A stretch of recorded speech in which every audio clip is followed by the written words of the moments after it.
So, when we think about having a positive mindset, we think about generative questions. And Brady was kind of speaking on this a little bit about as educators and as working with students that YODJ and EYEJ work with. We're working with students that it's very difficult to get into a place to have that positive mindset. It's difficult to be in a space to ask those generative questions.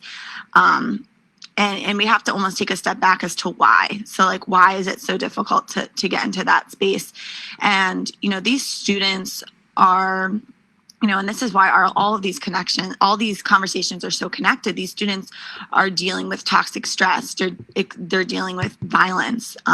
They may be dealing with a lack of support at home. And so there's a lot of blame. We find a lot of our students having difficulty with self-esteem and taking on things because they have to, and not being able to understand that this is not their fault. And so when they immediately get into a situation, it's much more difficult to have a positive mindset when they've been failed before by things outside of their control.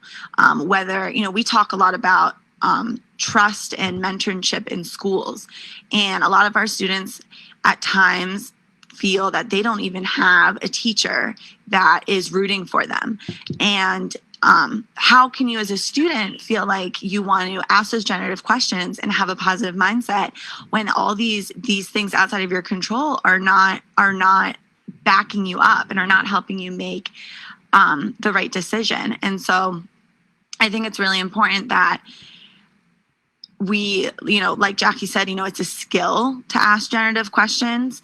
But it's difficult when you're living in a neighborhood where there's gunshots happening down the road or your friend was killed at the block party. Like, how are you supposed to be able as a student to understand the difference and then move forward with, okay, now I'm going to have a positive mindset, And part of it's tricking yourself into it, but part of it is recognizing that you need to be surrounded by other people that are having positive mindset. And that's difficult when your community as a whole is dealing with, oppression and poverty, and like I said, gun violence, and we can keep going on and on.